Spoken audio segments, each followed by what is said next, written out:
Sorotan lainnya, Saudara, dalam rapat panitia kerja DPR soal rancangan undang-undang pilkada, perdebatan terjadi ketika membahas soal batas usia minimal calon kepala daerah.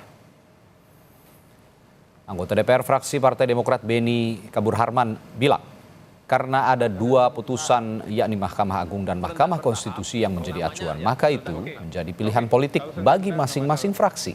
Anggota DPR dari fraksi PDI Perjuangan Putra Nababan sempat keberatan kalau pimpinan rapat Panja Ahmad Baidowi mengambil kesimpulan tanpa menghitung persetujuan masing-masing fraksi. Kita sebagai pembentuk undang-undang melihat ini kan norma yang sama. Kecuali kalau putusan Mahkamah Konstitusi memutuskan bahwa apa yang diputuskan Mahkamah Agung tidak berlaku. Yang gitu. Ini kita kemudian jadi bingung milih yang mana. Saya setuju dengan yang terhormat Pak Habib tadi, ini adalah pilihan politik tadinya.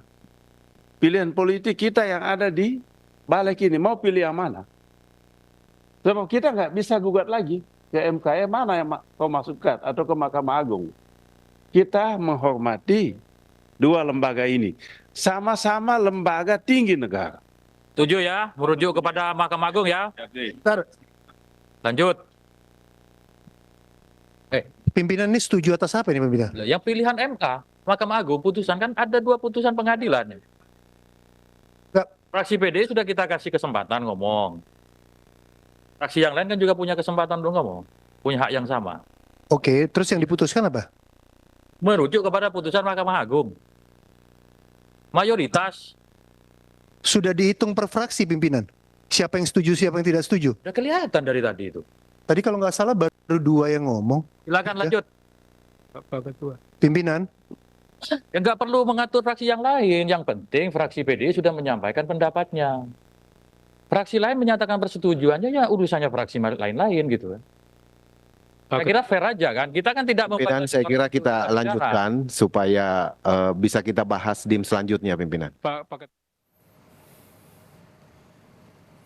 Wakil Ketua Badan Legislasi DPR yang memimpin rapat Panja RUU Pilkada Ahmad Baidowi menjelaskan, RUU Pilkada yang mengatur syarat perolehan kursi bagi partai politik untuk usung calon kepala daerah sudah mengakomodasi putusan Mahkamah Konstitusi bagi parpol non-parlemen. Baidowi menegaskan pembahasan RUU Pilkada ini untuk menghindari terjadinya bentrokan hukum pasca keluarnya putusan MK. Tentu yang paling poin di putusan MK itu adalah mengakomodir partai non-parlemen untuk bisa mengusung. Nah, hal itu tentunya akan diakomodir dalam pembahasan nanti. Itu tidak boleh kita melenceng dari itu. Yang penting kami mengingatkan bahwa sesuai dengan Undang-Undang Dasar 1945 Pasal 20 bahwa DPR memegang kekuasaan dalam pembentukan undang-undang. Itu clear gitu kan. Jadi ya terserah DPR gitu kan.